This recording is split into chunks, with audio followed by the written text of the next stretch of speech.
The doors of the boardroom swung open, and two security officers walked in to escort single father and pilot Owen Carter out in front of hundreds of shareholders. Chief Executive Madison Blake announced that he had falsified his credentials in an attempt to gain access to an $80 million aircraft. Owen did not resist. He simply placed an old envelope on the table and said the person who needed to read it had not yet arrived. 10 minutes later, the billionaire founder of the company walked in, opened the letter, went pale, and immediately asked who had thrown out the man who once saved his life. Stay with this story, because that letter is about to save Owen and expose the traitor standing in the very same room. 3 days before that boardroom meeting, Owen had been flying a small cargo run into Dallas, guiding a tired old freighter down through a hazy Texas evening with the same quiet patience he brought to every landing. He was not a man who spoke much about the years before this one, the years when his name had meant something different in rooms full of engineers and generals, and most of the people who watched him haul freight across the state assumed there was nothing more to him than the faded flight jacket he wore and the calm, unhurried way he moved around an aircraft. As he lined up on final approach, he heard something on the taxiway beside him that made him ease back on the throttle without quite knowing why. A brand new aircraft, sleek and white, was running engine tests on the adjacent runway, and for less than 2 seconds its right engine spooled down a fraction slower than its left. To anyone else, it would have been nothing, a stray gust, a trick of the wind against the fuselage, gone before it could be named. To Owen, who had spent a decade learning to read machines the way other men read faces, it sounded like a warning whispered under its breath, the kind of sound that lived for only an instant but never quite left the ear that caught it. After he taxied in and shut down, Owen asked one of the ground crew about the aircraft and learned it was the B-980 Horizon, the supersonic business jet that Blake Aeronautics had spent 6 years and untold millions building toward its public unveiling. He knew, in the way that pilots always know these things, that this was the most important aircraft the company had ever produced, and that it was scheduled to fly in front of investors in exactly 3 days. He asked to speak with someone from engineering, but the request went nowhere. To the men on the ramp, he was just a cargo pilot who had wandered too close to something that was not his business. A friend from his old flying days, someone who still worked the fringes of the industry, mentioned that Blake Aeronautics was quietly looking for a backup pilot for the demonstration flight. Owen submitted his name that same afternoon, not because he wanted the job, but because it was the only door that might let him get close enough to confirm what his ears had already told him. His application was flagged within the hour. A note in his file mentioned a suspension years earlier, and nothing more needed to be said for the recruiters to move on to the next name on the list. It was a strange thing, people would later say, that a pilot with a record like his was flying freight instead of test aircraft, and stranger still that he seemed to accept it without complaint, as if he had made peace with being underestimated a long time ago. That night, before falling asleep in a rented room near the airport, he called his daughter Mia and promised her he would be home soon. He told the babysitter that next month's school tuition was already set aside, then hung up the phone and lay in the dark, thinking about a sound that lasted less than 2 seconds and refused to leave his mind. Owen arrived at the Blake Aeronautics test facility 2 days later, listed on the visitor log as a candidate for the backup pilot position, and was met by Amelia Grant, the lead engineer on the B-980 program. She was polite in the practiced way of someone used to fielding strange requests, but she made it clear, without quite saying so, that she did not believe a cargo pilot could see something that the company's diagnostic systems had missed. Owen asked to review the thrust synchronization data between the two engines, and Amelia declined, explaining that the information was proprietary and not something shared with a candidate still under evaluation. He did not push. Instead, he stood at the edge of the hangar and watched the aircraft start its engines again, and this time he counted 3 separate things that troubled him. The right engine answered its throttle command roughly half a second slower than the left, a lag too small for most instruments to flag but unmistakable to an ear trained on 1,000 identical machines. The onboard warning system recorded no discrepancy at all, which told Owen less about the engine and more about whoever had configured the system to ignore it, and bolted into the avionics bay, in plain sight if anyone cared to look, sat an auxiliary control panel that had clearly been swapped out recently, its serial number failing to match anything in the maintenance records posted nearby. Owen told Amelia, calmly and without dramatics, that the danger was not in the engines themselves but in the central flight control computer, and that if the aircraft accelerated hard at high altitude, the system might compensate the thrust in the wrong direction and send the jet into a sudden, violent roll. Before Amelia could respond, Adrian Cross arrived, the company's chief operating officer, a man whose charm had opened more doors for him over the years than his actual expertise. He dismissed Owen's warning on the spot and produced with theatrical ease a file claiming that Owen had once disabled a flight control system on a military aircraft without authorization, causing it to crash into a mountainside. Madison Blake walked in soon after, dressed for the investor reception she was due to host that evening, her mind already consumed by numbers and schedules rather than warnings from a stranger. She had spent 6 years building toward this flight, and the thought of delaying it, even by a day, felt to her like handing her company to people who were only waiting for an excuse to doubt her. Owen did not argue with any of them. He simply asked that the demonstration flight be postponed for 24 hours, long enough to verify what he had seen, and Madison refused, telling him that a delay now would cost the company a contract worth more than $1 billion. As the aircraft was towed back into its hangar for the night, Owen stood in the fading light and watched the doors close around it, certain now that someone inside that company had gone to considerable trouble to make sure the testing system could never catch what he had heard with his own ears. That evening, back in the small rented room near the airport, Owen unlocked a metal case he had not opened in 12 years, its hinges stiff from disuse. Inside lay a full flight map worn soft at the creases, a broken test pilot's badge, a photograph taken from a distance of an aircraft crumpled against a hillside, and a letter he had written long ago but never sent. 12 years earlier, Owen had flown a classified transport mission carrying a passenger whose identity was kept from him for reasons of security, a wealthy businessman whose name he learned only after everything had already gone wrong. When the flight control system failed mid-flight, Owen made the decision to override the automated systems entirely and put the aircraft down in a narrow valley rather than trust a computer that was steering them toward the side of a mountain. Every person aboard survived that landing, but an officer overseeing the program later rewrote the incident report to hide a software failure that would have embarrassed a defense contract, and Owen alone absorbed the blame for violating protocol.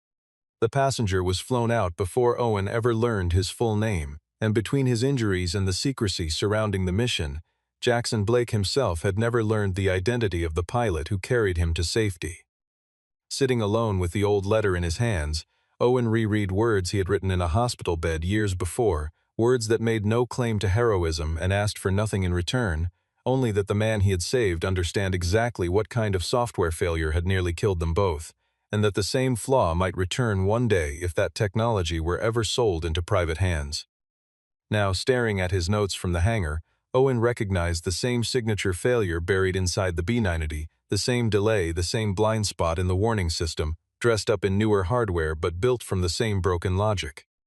He spent the rest of the night adding a second page to the letter, laying out the thrust discrepancy in the B-980, the mismatched serial number on the auxiliary panel, his suspicion that the demonstration flight had been quietly engineered into something far more dangerous than a routine test, and finally the name Jackson Blake, printed on a mission file that had waited 12 years to be read. By morning, Owen had made up his mind to carry both pages to the shareholder meeting, where word had spread that the company's reclusive founder was finally expected to appear in person.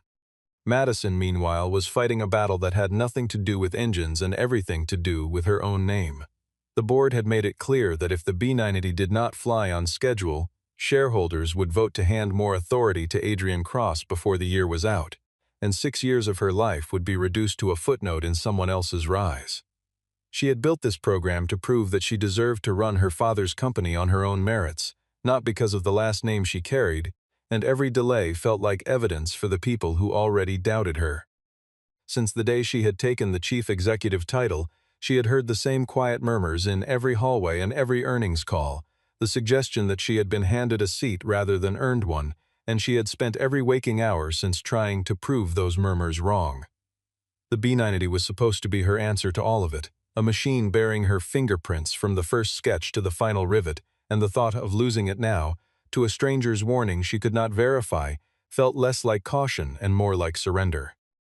Adrian understood this fear well enough to use it, and he handed Madison a fabricated report claiming that Owen was flying on an expired license, that he had attempted to access restricted data, that he had made contact with a rival aviation firm, and that his file already contained one aviation disaster he had caused through reckless disregard for procedure. He recommended, with the calm certainty of a man who had rehearsed the line in advance, that Owen be banned from every company facility before he could cause further damage. Unbeknownst to either of them, Amelia had gone back to check Owen's claims against the raw sensor logs and found something that unsettled her more than she expected. A gap of nearly half a second appearing after every thrust increase, exactly where Owen said it would be, a gap the finished reports never showed. Before she could bring the discrepancy to anyone above her, her access to the flight data servers was quietly revoked, and no explanation was offered for why. Madison, unaware of what Amelia had found, received word that Owen had walked into the shareholder meeting carrying an envelope, and her mind went immediately to the worst explanation available to her, that he had come to disrupt the vote that would decide her future at the company. For one brief moment she remembered that Owen had never once asked her for money or a job, only for a single day's delay, and something about that memory nagged at her even as she pushed it aside. But the pressure of the room, the cameras, and the board members waiting for her to fail was louder than any quiet doubt, and she gave the order for Mason Reed to remove Owen if he would not leave on his own. The boardroom that afternoon was filled with shareholders, journalists, and prospective clients, and on the screen behind the stage, a live feed showed the B-980 being prepared on the runway for its long-awaited demonstration flight. Owen made his way toward Madison and tried to hand her the envelope directly, telling her plainly that the flight needed to be grounded immediately. Adrian seized the moment, declaring loudly that Owen was attempting to extort the company, and threw the old accident file up onto the screen for the entire room to see, painting Owen as a disgraced pilot chasing some private vendetta against the industry that had cast him out.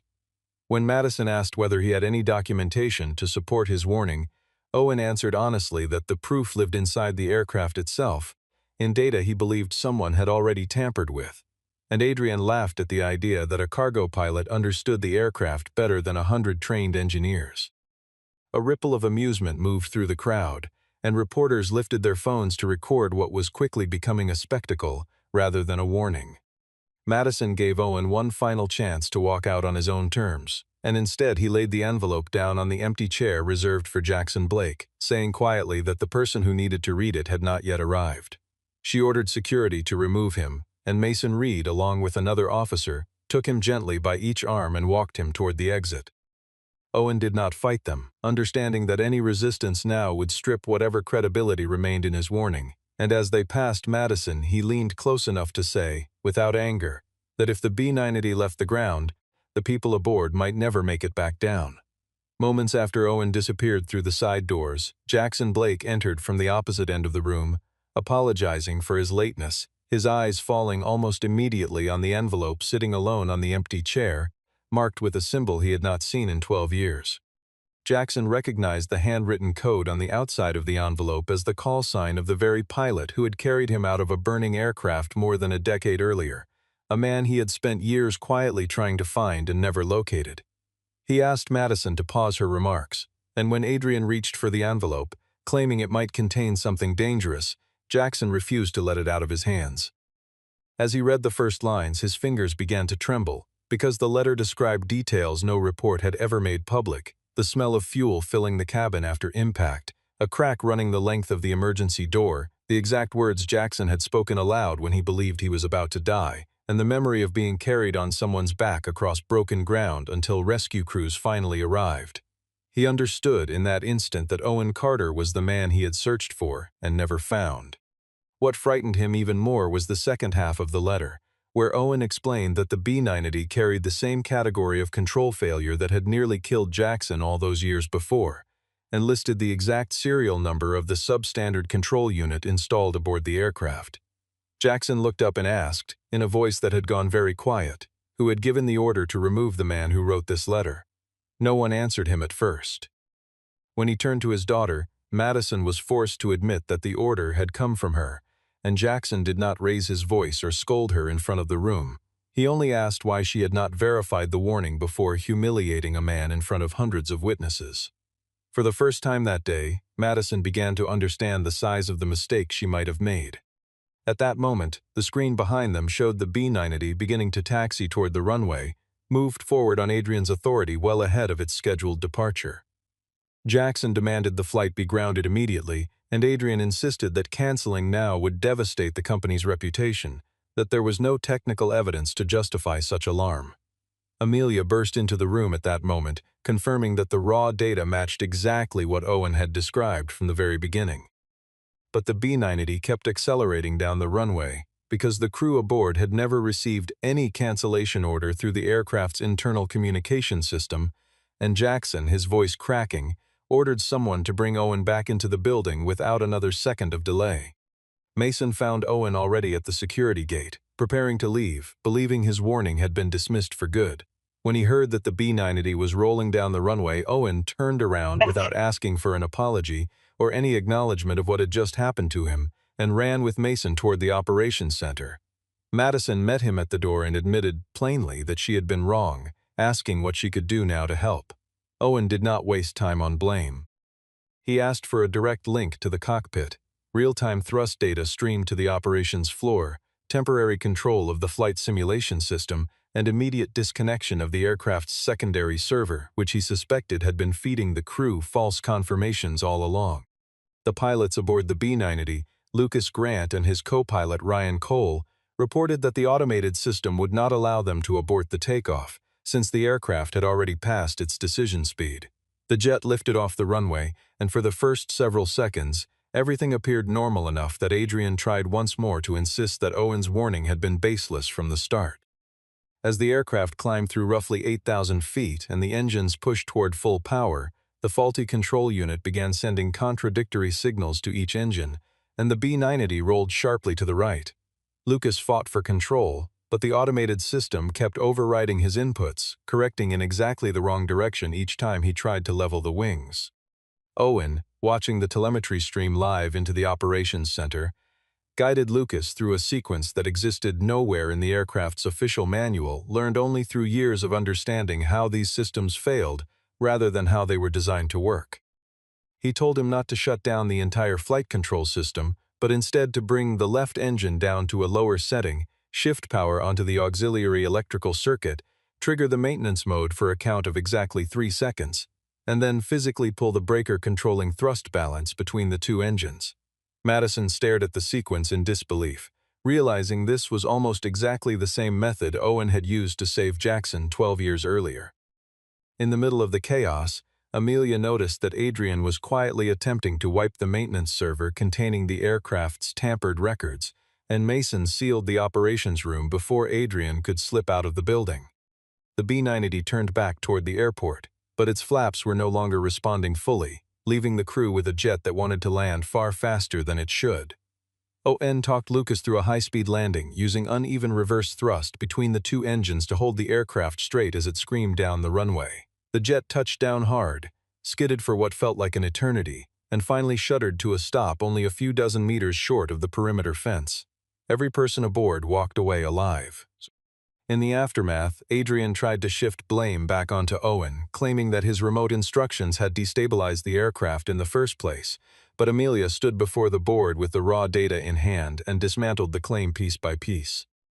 She showed them that the primary control unit had been swapped out 2 weeks earlier, that her own digital signature had been copied without her knowledge to authorize the change, that a hidden program had been quietly erasing warning flags after every single test run, and that Adrian was the only person with access to all 3 points in that chain.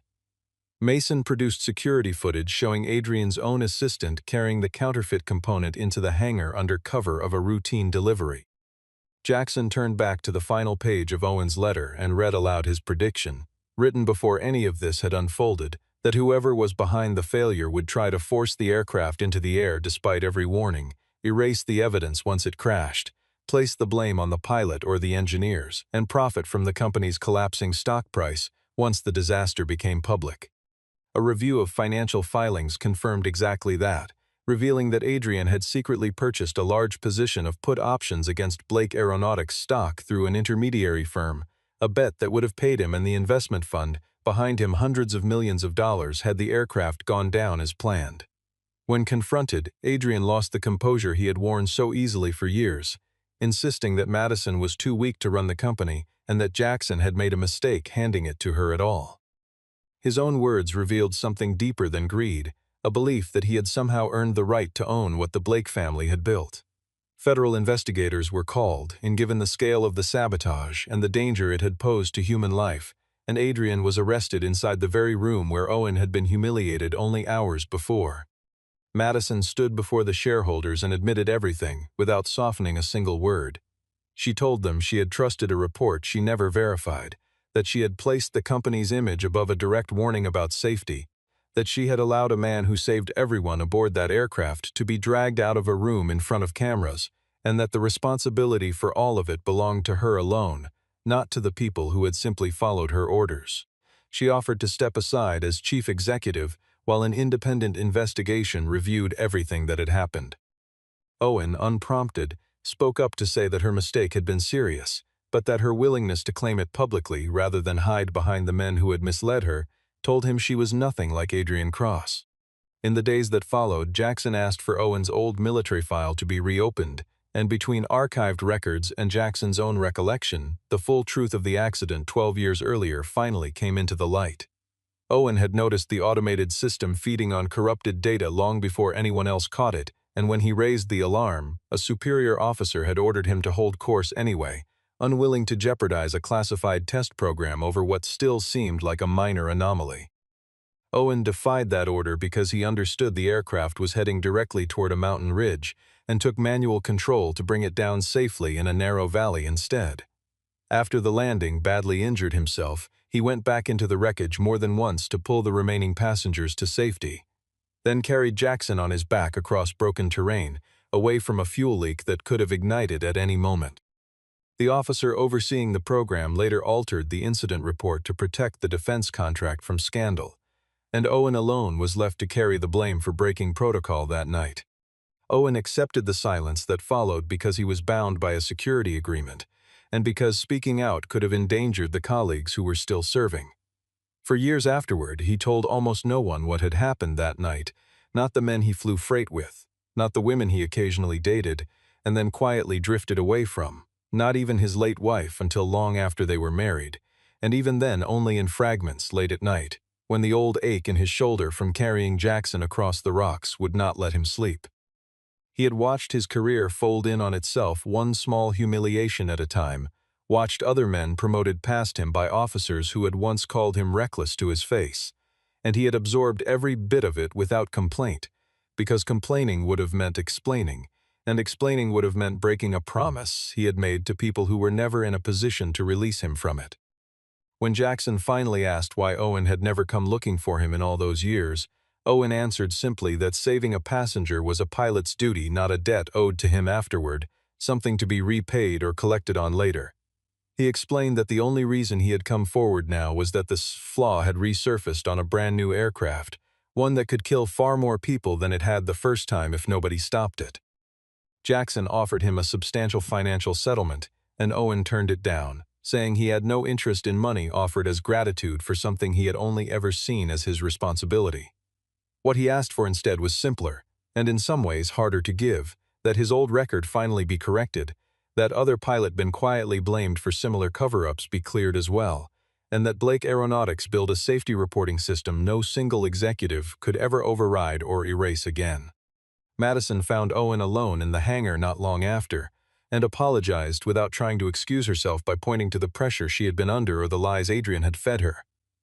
Owen told her honestly that he had not yet forgotten the way she treated him in that room, but that he respected the fact that she was facing the consequences instead of running from them. Whatever relationship began to form between them started there, in that careful, unhurried space of mutual respect, with no rush toward anything warmer than that. 3 months later, the investigation closed, and Owen was formally cleared of every accusation that had followed him for over a decade. His senior test pilot certification was fully restored, and the company overhauled its entire safety process from the ground up. Every warning raised by a pilot now had to be independently verified before it could be dismissed by anyone in leadership. No single executive retained the authority to delete testing data on their own. The engineering division gained the power to ground any flight without waiting for approval from the chief executive's office, and anyone who reported wrongdoing was guaranteed protection for both their identity and their job. Madison returned to her position as chief executive following a formal vote by the board. But she came back a different leader than the one who had ordered Owen's removal months earlier. Someone who now made a habit of listening directly to the engineers and pilots on the front lines rather than the polished reports handed up to her office. She offered Owen the newly created role of Director of Flight Safety and Chief Test Pilot, and he accepted on one condition: that his division operate independently and retain full authority to cancel any flight the moment it detected genuine risk. Madison agreed without trying to negotiate the terms down. When the B-90 returned to the air for its rescheduled test flight, Owen sat in the captain's seat, and Madison rode along as an observer rather than an executive giving orders. Before takeoff, she asked him whether he truly believed the aircraft was safe now. Owen told her that he never trusted a machine simply because someone assured him it was flawless. He trusted it only once every piece of data had been checked and every person involved had been allowed to speak, without fear of what it might cost them. The B-90 climbed smoothly into the sky above Dallas, cutting through a bank of clouds without a single warning light flashing across its panel. For the first time in many years, Owen was exactly where he belonged. A year later, Owen placed the old letter inside the company's aviation museum, beside a plaque describing the lessons carried forward from the near disaster involving the B-90. The glass case sat not far from a photograph of the very valley where he had once brought a broken aircraft down safely, a place almost no one visiting the museum would ever recognize, though Owen paused there longer than he did anywhere else in the building. Mia appeared only briefly at the small ceremony, standing beside her father as his record was fully and publicly restored, and nothing more needed to be said about what that moment meant to either of them. She simply reached for his hand the way she had done as a small child, and he let her hold it. Jackson never called Owen a hero. He called him a pilot who had done his duty at the exact moment every system around him had failed to do theirs, and he said it plainly, without ceremony, the way he imagined Owen himself would have preferred. Madison stood beside Owen that day, no longer the woman who had once ordered him thrown out of a room, but a leader who had finally learned how to listen before she spoke. The letter never gave Owen his worth. It only forced everyone else to finally see the worth that had been there in him all along. Quietly, through every year no one had bothered to look.